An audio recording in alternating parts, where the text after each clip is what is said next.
जाप की चर्चा और अभ्यास चल रहा है। हमने सबसे पहले 3 बार दीर्घ ओंकार उच्चारण और एक साथ गायत्री महामंत्र, उसके बाद हम लोग करेंगे। इतना सुनिश्चित कर लें कि आप जहाँ बैठे हो वहाँ और किसी को दिक्कत ना हो और आपको भी दिक्कत ना हो, क्योंकि जब आप अभ्यास करें तो बैकग्राउंड से कोई अन्य आवाज ना आए। आइए नेत्र बंद करें, कमर पीठ सीधा करके बैठे, रीढ़ की हड्डी सीधी रखें, 3 बार दीर्घ ओंकार उच्चारण और गायत्री महामंत्र साथ साथ करेंगे।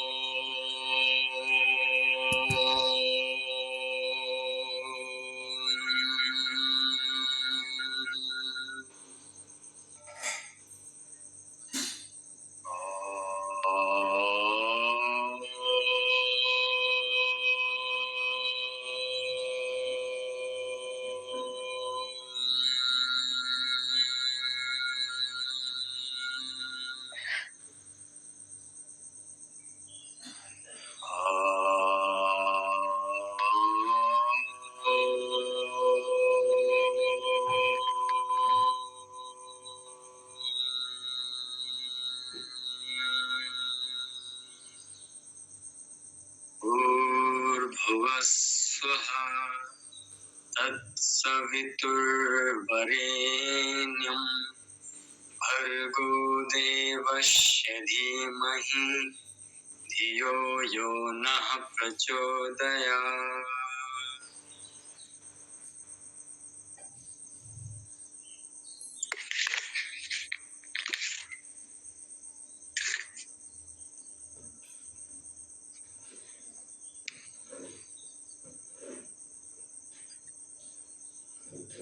आइए हम लोग सबसे पहले तो एक बार सिलेबस को फिर देखेंगे। स्क्रीन हम शेयर कर रहे हैं।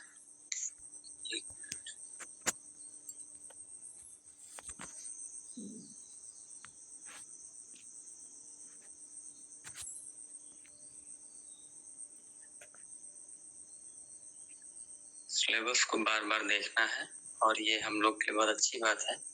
सुबह जब हम लोग यहाँ आए हैं तो बार बार जब सिलेबस को देखेंगे तो दिन भर हमारे दिमाग में वही चलता रहेगा या उसकी एक रूपरेखा हमारे सामने स्पष्ट होगा। जो हिंदी मीडियम से हैं वो अपने साथ हिंदी का सिलेबस निकाल के रख लें, सामने रखें। 10 यूनिट है, फंडामेंटल्स ऑफ योग, योग के आधारभूत तत्व, history and various schools of योग। दूसरा यूनिट हम लोग अभी जिस पर चर्चा कर रहे हैं प्रिंसिपल उपनिषद, जिसके अंतर्गत भगवत गीता, योग वशिष्ठ हम लोग हमारे दूसरे यूनिट्स में है और उसी में प्रिंसिपल उपनिषद है जिसके अंतर्गत हमें जो 10 प्रमुख उपनिषद हैं उसके ब्रीफ इंट्रोडक्शन हमें पता होना चाहिए, एक परिचय कह सकते हैं, विषय प्रवेश पता होना चाहिए। ईशावास्य उपनिषद में हमारे पास कर्म निष्ठा की जानकारी होनी चाहिए कि आखिर किस प्रकार से ईशावास्य उपनिषद में कर्म निष्ठा को प्रतिपादित किया गया है। इसी उपनिषद में विद्या और अविद्या, संभूति असंभूति का भी तथ्य का भी ज्ञान है, उसको भी आज हम लोग पढ़ेंगे। उसके मंत्रों का उच्चारण करते हुए उसके मर्म को समझने का प्रयास करेंगे। और जैसा कि हम सब जानते हैं कि उपनिषद ब्रह्म विद्या का सारभूत ग्रंथ है, तो हर उपनिषद में अपने अपने ढंग से, अपने प्रकार से और अपने एक अलग शैली में ब्रह्म को प्रतिपादित करने का प्रयास किया गया है। तो ईशा उपनिषद में कल भी हम लोग कुछ चर्चा किए थे ब्रह्म विषय कि आखिर ब्रह्म का क्या क्या एट्रीब्यूट्स हैं, उससे रिलेटेड श्लोक भी आया था। उम्मीद है आप लोग जरूर देख कर आएंगे और एक हम लोग कार्य भी लेकर के कल के क्लास से, कक्षा से निकले थे कि 8वें नंबर श्लोक में जो ब्रह्म का अलग अलग वर्णन दिया हुआ उसको एक सीक्वेंस में कहीं नोट डाउन कर लें। उम्मीद है आप लोग किए होंगे, जो किए हैं बहुत अच्छी बात है, जो नहीं कर पाए हैं किसी कारणवश तो वो आज भी कर लें, ध्यान रखें। और फिर ईशावास्य उपनिषद में जो अंतिम टॉपिक है वो है आत्मभाव। लेकिन सबसे महत्वपूर्ण बात यह है कि हमें इन सारे उपनिषद को कंपैरेटिव मतलब तरीके से पढ़ना है, ताकि जो हमारे काम का है वो चीज भी हमको मिल जाए और एक बेसिक समझ भी विकसित हो जाए, समझ का भी विकास हो जाए। और सबसे मूल में है समझ। अगर समझ विकसित हो गई तो फिर हम क्वेश्चन को रीड कर सकते हैं। क्वेश्चन में हम कुछ कह सकते हैं ना कि ट्रायल एरर भी यूज कर सकते हैं, या कई बार हम क्वेश्चन में बहुत बार एक एस्टिमेट लगा सकते हैं। फिर अगला है केन उपनिषद, जिसमें हमें सेल्फ, माइंड, ब्रह्म की अंतर्भूति, अंतर्दर्भी अनुभूति, intuitive realization of the truth, moral of यक्षोपाख्यान, उसको देखेंगे। कठ उपनिषद में योग की परिभाषा, आत्मा की प्रकृति और आत्मज्ञान का महत्व क्या है, इस पर चर्चा होगी। प्रश्न उपनिषद में कंसेप्ट ऑफ प्राण एंड रई, पंच प्राण और जो प्रमुख क्वेश्चंस हैं, 6 प्रश्न हैं, उस पर चर्चा है। उसके मंत्र को हम लोग लेंगे। मुंडक उपनिषद में 2 अप्रोचेस टू ब्रह्म विद्या, परा और अपरा विद्या, द ग्रेटनेस ऑफ ब्रह्म विद्या, ब्रह्म विद्या की महानता, ब्रह्म विद्या का महत्व, वर्थलेसनेस ऑफ सेल्फिश कर्म, स्वार्थ प्रेरित कर्मों की मतलब कह सकते हैं कि वर्थलेसनेस, उसका कोई महत्व है नहीं संसार में। तपस एंड गुरु भक्ति, तप क्या है, गुरु भक्ति क्या है, the origin of creation, the ultimate aim of meditation, ब्रह्मानुभूति। मांडुक्य उपनिषद में 4 state of consciousness and their relation to syllables in Omkar, मतलब ओमकार चेतना के रूप में जो 4 अवस्थाएं हैं, जागृत, स्वप्न, सुसुप्ति, ठीक, और ओमकार के 4 चरणों की व्याख्या मांडुक्य उपनिषद में हम लोग देखेंगे। ऐत्रेय उपनिषद कंसेप्ट ऑफ आत्म, यूनिवर्स एंड ब्राह्मण, तैत्रीय उपनिषद कंसेप्ट ऑफ पंचकोश, संभव ऑफ शिक्षावल्ली, आनंदवल्ली और भृगुवल्ली। उसी प्रकार छांदोग्य उपनिषद में ओम, उद्गीत मेडिटेशन और सांडिल्य विद्या, और बृहदारण्यक उपनिषद में हम लोग कंसेप्ट ऑफ आत्मा एंड ज्ञान योग, यूनियन ऑफ आत्मा एंड परमात्मा। तो ये हमारे प्रिंसिपल उपनिषद के सिलेबस में है। आइए अब हम लोग बिना विलंब किए अपने पहले उपनिषद पर जो हम लोग अभ्यास कर रहे हैं मंत्रों का, उस पर चलते हैं। एक बार पुनः देख लीजिए, क्योंकि ये दूसरी कक्षा है। इसको बहुत गौर से देखिएगा। ये जो विषय सूची है, इससे हमें एक रफ आइडिया मिल जाएगा, जिसको कह सकते हैं ना कि brief introduction to all principal Upanishads. तो ये ब्रीफ इंट्रोडक्शन हमें इसको पढ़ने से मिल जाएगा कि उसकी विषय सूची क्या है। उपनिषद के संबंध में प्राक कथन, शांति पाठ, सर्वव्यापक परमेश्वर का निरंतर स्मरण करते हुए निष्काम भाव पूर्वक कर्म करने का विधान, जो उपयुक्त मार्ग से नहीं चलते हैं उनकी दुर्गति होती है, विपरीत मार्ग से जो चलते हैं उनका क्या हाल होता है। फिर जो परमेश्वर सर्वव्यापी है, उसको उपास्य देव के रूप में बताया गया है कि ठीक है, वो ईश्वर सब जगह व्याप्त हैं, सब जगह हैं, लेकिन जब हम और आप उनकी कल्पना करेंगे, उन पर विचार करेंगे, उन पर मीमांसा करेंगे, तो उनके कुछ गुण हैं, उनके कुछ एट्रीब्यूट्स हैं जो ईसा उपनिषद में बताया गया है 4थे और 5वें श्लोक में। फिर 6ठे और 7वें में परब्रह्म पुरुषोत्तम को जानने वाले महापुरुष की स्थिति तथा तत्व ज्ञान के फल का निरूपण है। ऐसे व्यक्ति जो परमात्मा में प्रतिष्ठित हैं, one who is steadfast in that supreme reality, how he behaves, what are it virtues, उसके कैरेक्टर्स क्या हैं, उसके गुण क्या हैं, इस बात की जानकारी हमें 6ठे से 8वें, 6ठे से 7वें में मिलता है, और 8वें में फिर से पुरुषोत्तम परमेश्वर के गुणों का भी चर्चा मिलता है। आज हम लोग 8 से आगे करेंगे, 9 से 11 तक विद्या और अविद्या की उपासना के तत्व का निरूपण, और 12 से 14 तक संभूति और असंभूति की उपासना के तत्व का निरूपण। फिर भक्त के लिए अंतकाल में परमेश्वर की प्रार्थना 15वें और 16वें श्लोक को देखेंगे। बहुत इंपॉर्टेंट श्लोक है, ध्यान दीजिएगा। और शरीर त्याग के समय प्रार्थना, अंत में परम धाम जाते समय अर्ची मार्ग के अग्नि अभिमानी देवता से प्रार्थना, शांति पाठ। यहाँ तक किन्हीं के मन में कोई प्रश्न, कोई जिज्ञासा? आगे बढ़े, किन्हीं को कुछ पूछना है, कुछ बताना है, कुछ समझाना है?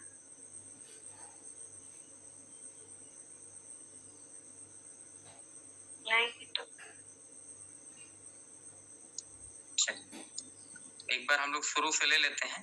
कल जितना हम लोग उच्चारण अभ्यास किए थे उसको भी एक बार करने से। हाँ हेलो सर, ये जो पीडीएफ है ये हिंदी वाला है, इंग्लिश वाला है क्या? English PDF. अच्छा, इंग्लिश वाला चाहिए आपको? इंग्लिश वाला हो सकता है गीता प्रेस से ना हो, लेकिन अन्य पब्लिकेशन का जैसे श्री अरविंदो का है एक पुस्तक, हम प्रयास करते हैं आज ग्रुप में डाल देंगे। बाकी अगर आप में से किन्हीं के पास हो तो थोड़ा सा कोऑर्डिनेट करें। Kindly be kind enough to share resources. अगर आप में से किन्हीं के पास हो इंग्लिश की कोई किताब उपनिषद से रिलेटेड जिसमें मतलब इनके इंग्लिश कमेंट्रीज मौजूद हो तो आप लोग कृपया भेजने का प्रयास करिएगा। ठीक है,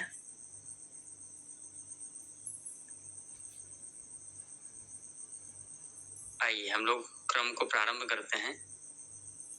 ईशावास्योपनिषद शांति मंत्र ओम पूर्णमदः पूर्णमिदं पूर्णात् पूर्णमुदच्यते पूर्णस्य पूर्णमादाय पूर्णमेवावशिष्यते। ओम शांति शांति शांति। एक बार लास्ट में हम लोग फिर से शांति पाठ को ले लेंगे।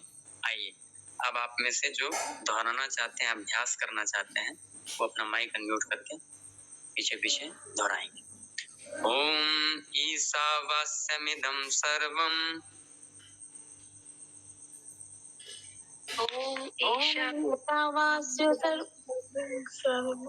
आराम से धीरे धीरे। ओम ईशावास्यमिदं सर्वं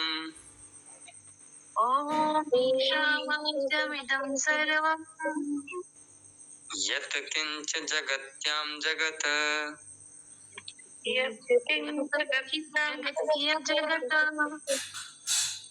तेन त्यक्तेन भुञ्जीथा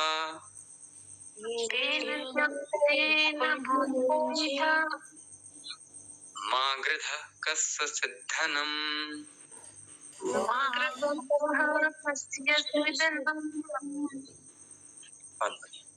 कुर्वन्नेवेह कर्माणि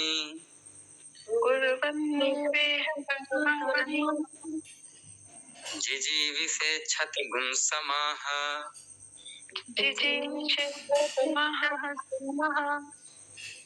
एवं त्वयि नान्यथेतोऽस्ति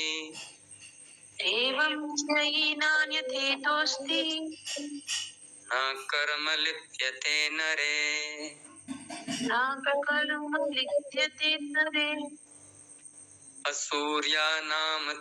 असूर्यानाम ते लोका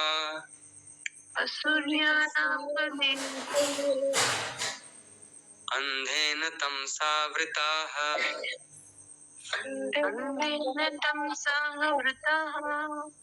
तांस्ते प्रेत्याभिगच्छन्ति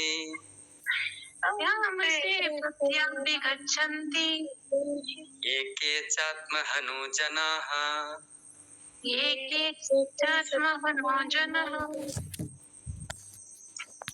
अनेजदेकं मनसो जवीयो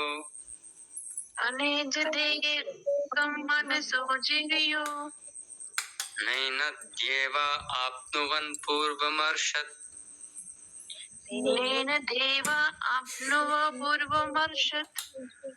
तद्धावतोऽन्यत्येति तिष्ठत्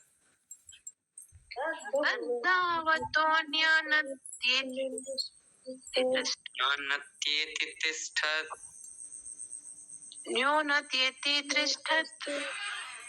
तस्मिन्नपो मातरिश्वा दधाति।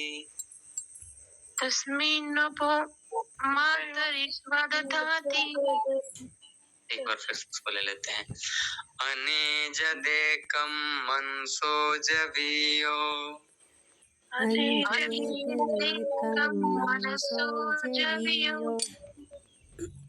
नैनद्येवा आप्नुवन् पूर्वमर्षत् नैन देवा आप्नुवन्मरसत् तद्धावतोऽन्यान्नत्येति तिष्ठत् तद्धावतोऽन्यान्यतिष्ठत् तस्मिन्नपो मातरिश्वा दधाति तस्मिन्नपो मातरिश्वा ददाति तदेजति तन्नेजति तदेजति तन्नेजति तद्दूरे त्वदन्तिके तद्दूरे त्वदन्तिके तदन्तरस्य सर्वस्य तदन्तरस्य सर्वस्य तदु सर्वस्यास्य बाह्यतः तदु सर्वस्य बाह्यतः यस्तु सर्वाणि भूतानि यस्तु सर्वाणि भूतानि आत्मन्येवानुपश्यते आत्मन्येवानुपश्यति सर्वभूतेषु चात्मानं सर्वभूतेषु चात्मानं ततो न विजुगुप्सते ततो न विजुगुप्सते यस्मिन् सर्वाणि भूतानि यस्मिन् सर्वाणि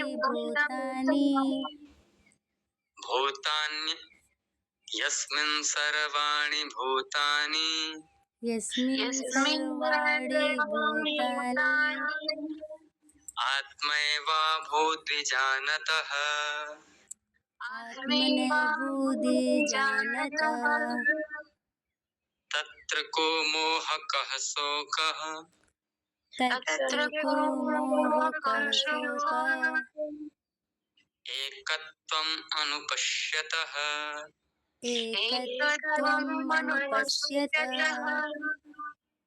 सपर्यगाच्छुक्रमकायं व्रणं स्नाविरं शुद्धं पापविद्धम् सपर्यागच्छुक्रम कायं व्रण ठीक से धीरे चलिए इसको और धीरे ले सपर्यागच्छुक्रमकायं व्रणं स्नाविरं शुद्धं पापविद्धम् सपर्यागच्छुक्रम कायं व्रणमन्स्रावित् शुद्धं पापविद्धम् कविर्मनीषी परिभुः स्वयंभू कविर्मनीषी परिभुः स्वयंभू याथा तथ्यथोर्थान् व्यदधाच्छाश्वतेभ्यः समाभ्यः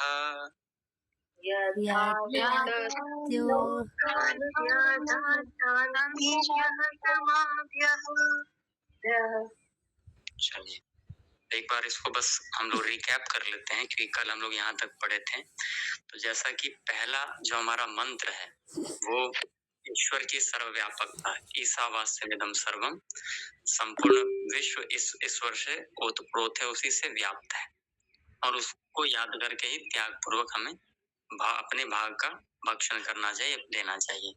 तो ईश्वर की सर्वव्यापकता का प्रतिपादन पहले मंत्र से होता है। फिर दूसरे में अब ईश्वर सभी का साक्षी है, सर्वव्यापक है, तो हम जो भी कर्म करें वो उसको अर्पित करके ही कर्म करें, अपने लिए कर्म ना करें, अपने स्वार्थ के लिए कर्म ना करें। इसी तरीके से हम लोग जो कर्म करता है वो कर्म में लिप्त नहीं होता है और 100 वर्ष की इसी तरीके से जीते हुए कर्म करने की इच्छा करनी चाहिए। फिर अगला है असूर्या नाम ते लोका अंधेन तमसावृता तामस्ते प्रत्याभिगच्छन्ति ये के चात्मानजन।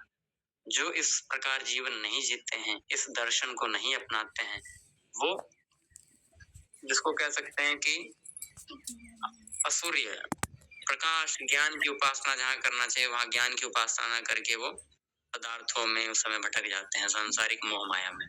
तो उसको बताने का तीसरे श्लोक में प्रयास किया गया है। फिर चौथे और पांचवे में क्या बताया गया है? परमेश्वर चलता भी है, नहीं भी चलता है, मन से भी तेज है, ज्ञान स्वरूप जानने योग्य है, लेकिन वो देवता भी उनको नहीं पा सकते हैं।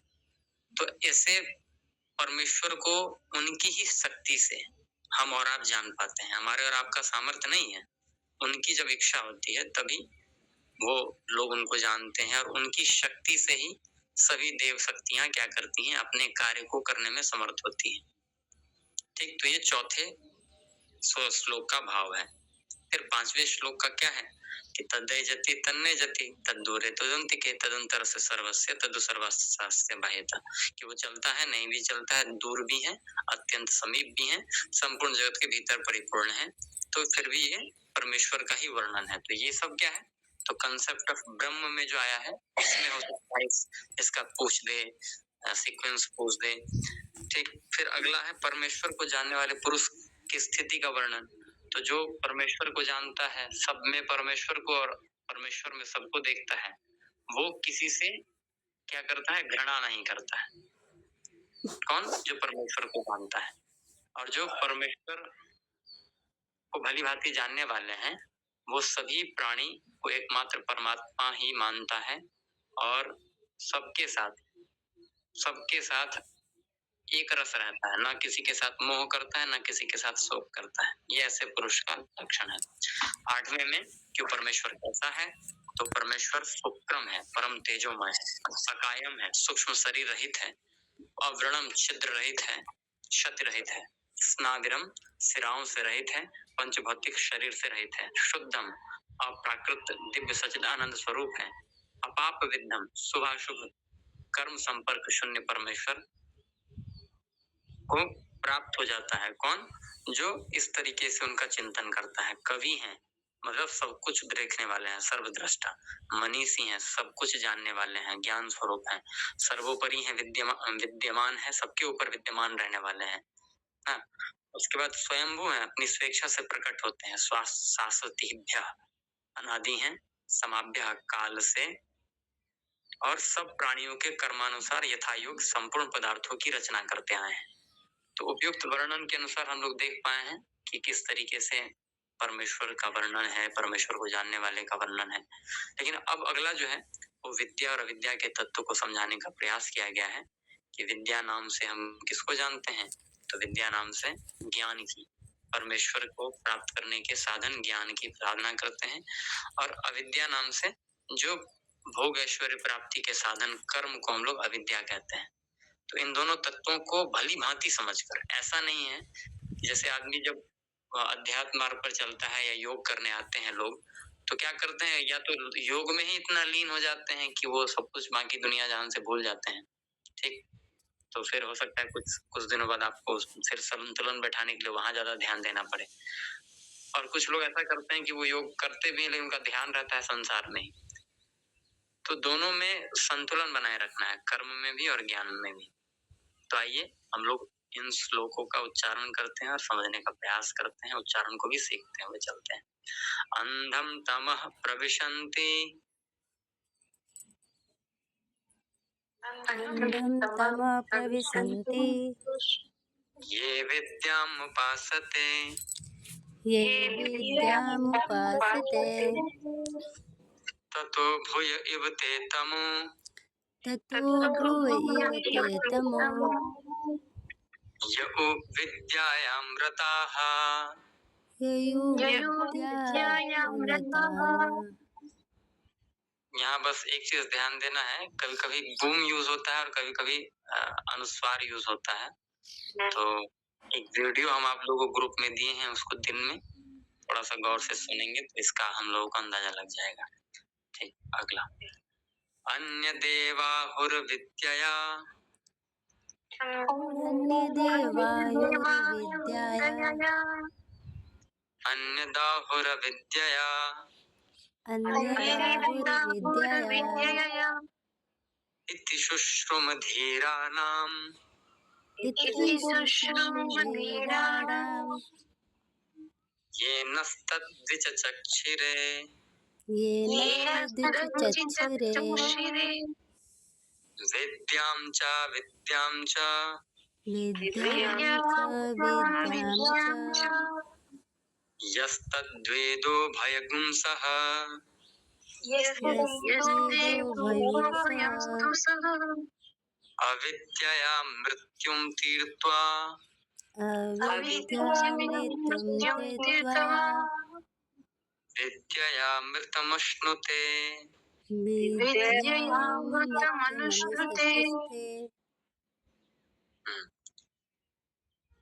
अंधं तमः प्रविशन्ति अंधं तमः प्रविशन्ति ये सम्भूतिम् उपासते ये सम्भूतिमुपासते ततो भूय इव ते तमो ततो भूय इव ते तमो ततो भूय इव ते तमो ततो भूय इव ते तमो यौ सम्भूत्यामृताः यो सम्भूत्यामृता अन्यदेवाहु सम्भवात् अन्यदेवाहुसम्भवात् अन्यदाहुरसम्भवात् अन्यदाहुरसम्भवात् इति शुश्रुमधीराणाम् इति सुषुम्धीराणाम् येनस्तद्विचक्षिरे येन तद्विचक्षुरे सम्भूतिं च विनाशं च सम्भूतिं च विनाशं च यस्तद्वेदो भयगुंसः यस्तेदो भयंसः विनाशेन मृत्युं तीर्त्वा विनाशेन मृत्युं त्यक्त्वा सम्भूत्यामृतमश्नुते सम्भूत्यामृतमनुष्ठुते हिरण्मयेन पात्रेण हिरण्मयेन पात्रेण सत्यस्यापि हितं मुखम् सत्यस्यापि हितं मुखम् तत्त्वं पूषन् अपावृणु तत्त्वं पुरुषमपावृणु सत्यधर्माय दृष्टये सत्यधर्माय दृष्टये पूषन्ने कर्षेयं सूर्य प्राजापत्य पूषणे कर्षेयं सूर्यप्राजापत्यव्यूहो व्यूहरश्मिन् समूह व्यूहरश्मिन् समूहा तेजो यत्ते रूपं कल्याणतमम् तेजो यते रूपं कल्याणतं तमे तत्ते पश्यामि तत्ते पश्यामि योऽसा वसौ पुरुषः सोऽहमस्मि। यशो पुरुषः सोऽहमस्मि। अब एक लाइन है। पूषन्ने कर्षेयं सूर्य प्राजापत्य व्यूहरश्मिन् समूह पूषणे कर्षेयं सूर्यप्राजापत्यव्यूहरश्मिन् समूहा तेजो यत्ते रूपं कल्याणतमं तत्ते पश्यामि योऽसा वसौ पुरुषः सोऽहमस्मि। तेजो यते रूपं कल्याणतं तते पश्यामि योऽसा वसो पुरुषः सोऽहमस्मि।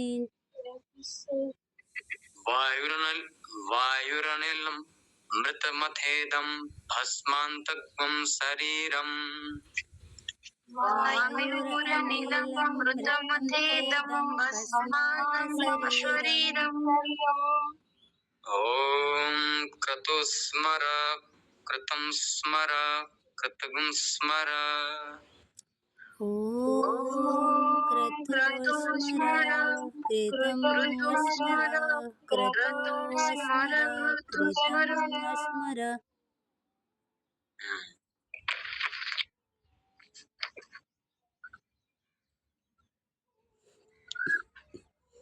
अंतिम मंत्र। अग्नेनय सुपथाराय अस्मान्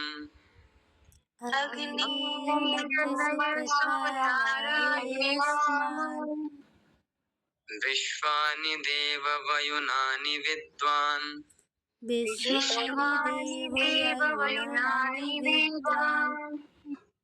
युयोध्यस्मज्जुहुराणमेनो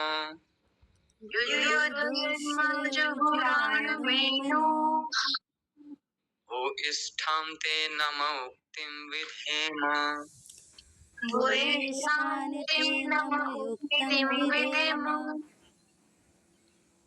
बहुत बढ़िया। तो हम लोग आज ईसा उपनिषद के सभी मंत्रों का उच्चारण कर लिए हैं। वीडियो ग्रुप में डला हुआ है। कुछ जहां हम लोग अभी फंस रहे हैं या हम लोग से भूल हो रही है, उसको उस वीडियो के साथ सुन करके, सुनने से क्या होगा, आपके स्मृति में पर भी बैठेगा। अगर श्लोक के सीक्वेंस का कोई क्वेश्चन आता है तो आप कर ले जाएंगे। ठीक, मन को शांत रखते हुए बीच में समय निकाल करके दिन में हमें उसको सुनने का प्रयास करना है। ठीक, बस हल्का चर्चा कर लेते हैं।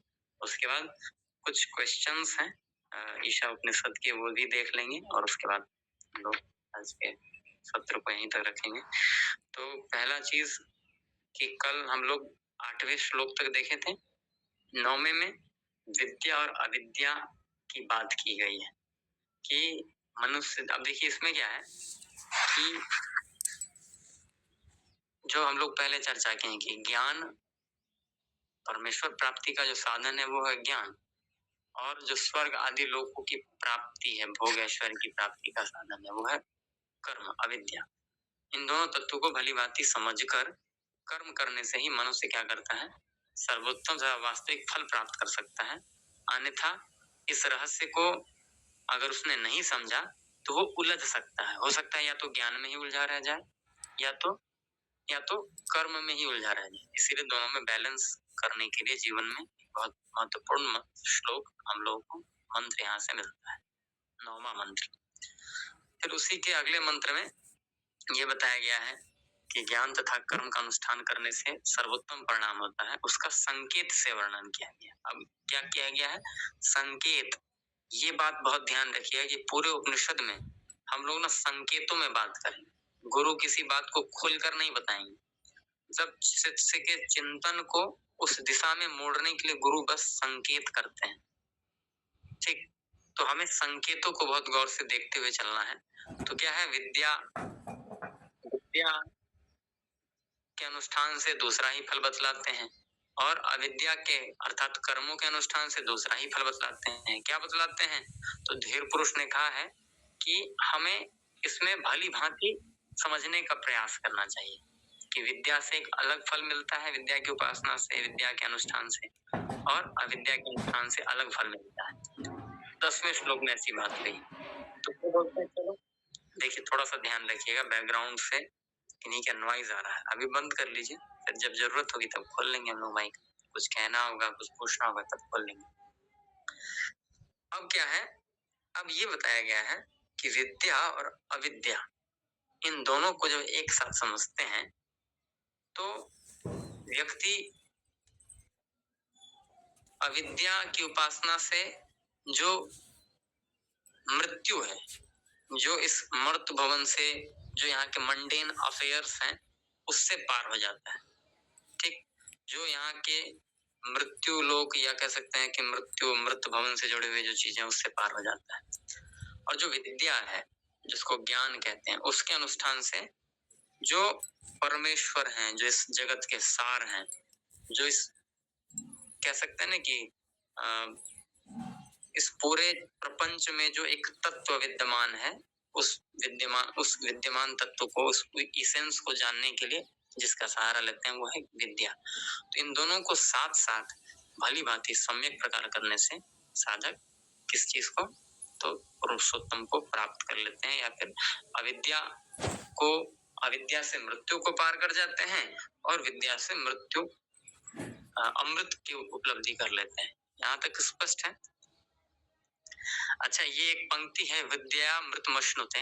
आप में से कोई बताएंगे क्या ये किस महत्वपूर्ण संस्था का मोटो स्टेटमेंट है? एजुकेशन मिनिस्ट्री से ही जुड़ा हुआ है।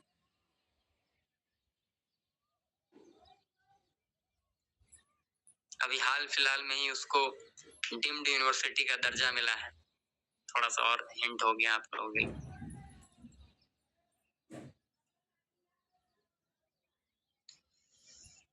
ये एनसीईआरटी का मोटो स्टेटमेंट है, विद्या मृतमश्नुते।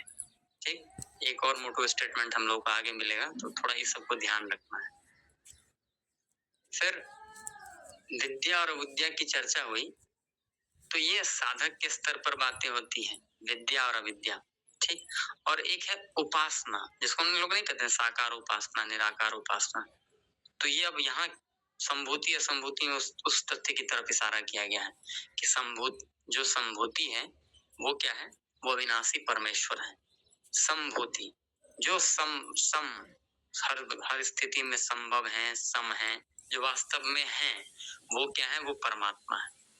जो असंभूति, तो उस परमात्मा को जानने के क्रम में हर मस्तिष्क मुंडे मुंडे मतिर भिन्ना, हर मस्तिष्क अपनी कल्पना शक्ति के अनुसार, अपनी समझ के अनुसार, अपने संस्कारों के अनुसार देवता पितर इस तरह के क्रिएशंस को करते हैं। कोई दुर्गा जी बनाते हैं, कोई गायत्री बनाते हैं, कोई राम जी बनाते हैं, या अलग अलग जिसकी जैसी मति होती है, लेकिन सबके मूल में प्रयास क्या है, तो उसी संभूति को जानने का प्रयास।